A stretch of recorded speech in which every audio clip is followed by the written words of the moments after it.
that's been my experience too, just talking to people at work who are, I guess you could say, almost uneducated on the home birth scenarios. And it seems like maybe it's the age, but it seems like a lot of babies are popping out these days. And so, especially at work, a lot of my colleagues are just saying, like, everybody seems to have a different story, but everybody has, at least this year, has had the same stories. There's always been a complication. And maybe it's just because it's been their first baby, so it's just all new to them. But it seems to be like, oh, there's one doctor, and they've all been at the hospital. It's like there's one doctor, and then there was 10 doctors in the room, right? And then things just started to perpetuate and speed up, and it was getting out of control. Snowball. And so snowball, right? And so I think that's an interesting perspective, and in fact, that's what the evidence seems to be saying, and we're still trying to understand this, because what Patty Jansen found when she looked at these different groups is that even the same midwives. So you have the same midwives. You'd think that their circle of comfort would be the same. Their skills are the same. It's the same person. But when that same midwife was in the home or went to the hospital, the women would have more interventions in the hospital. It's hard when you have a whole community who are choosing one option, and that'll be true when your parents do. It's not even about just home birth. We're talking about home birth today, but do you carry your baby all the time or not? Do you, sleep train them or not? Do you sleep? So you'll have to make those decisions yourself. So what works for your family? Think about, a more global thing, what your goals are and your philosophy about it. We've got some books around that. But, I think that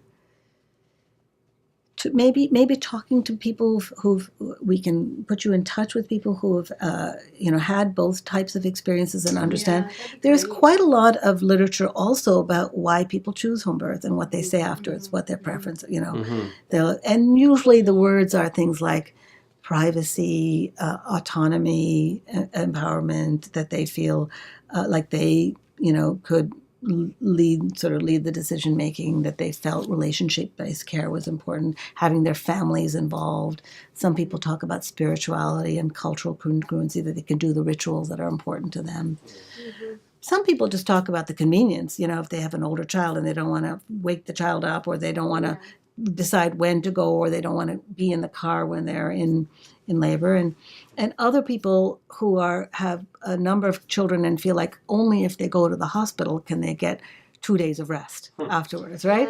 So, and because they have maybe a partner who's not as involved, in care, or they don't have a network of community members to support. So, it truly, when we're talking about sort of equal across birthplaces, it should be individualized to what works for you and your family. It's not like home birth is always the answer or hospital birth is always the answer. Do you have any other questions?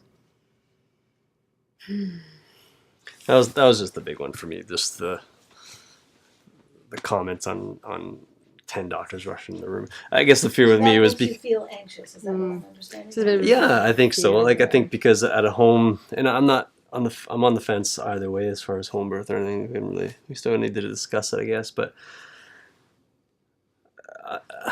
I feel like having so many people, and kind of similar, echoing what you were saying before, having so many people in the room, almost mob mentality. Like, would medication be given where it wouldn't normally be given if we're at home? If that makes sense. Would it just be?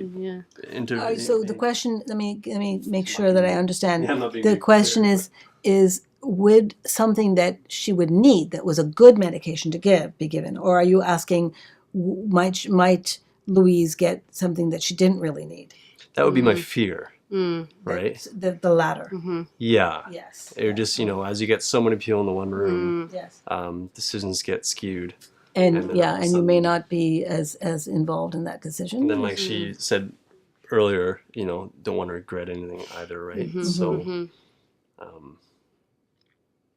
just something to think about, I guess. I think that those are valid questions, and I think it's difficult to predict what will happen. Even if you plan a home birth, you might need to go to the hospital, and so those are questions to explore, even if that happens, right? And to make sure that some people will write a birth plan, some people will make it very clear with their midwives what's most important to preserve. I really want to hold the baby right away. I really don't want to be disturbed. I really want music. I really don't want people talking while I'm pushing, or I want to be able to be upright when I'm, pushing, or I want a sign to be on the door that no extraneous people. Though you're in control of that. This is your birth, and I think wherever you deliver, thinking through those kinds of style things is important, so that your provider your midwife or doctor can help you preserve those things that are most important. And just because one thing happens doesn't mean you have to throw the rest of the birth plan off. Yeah, okay. Yeah. Exactly. I guess that'd be the fear, right?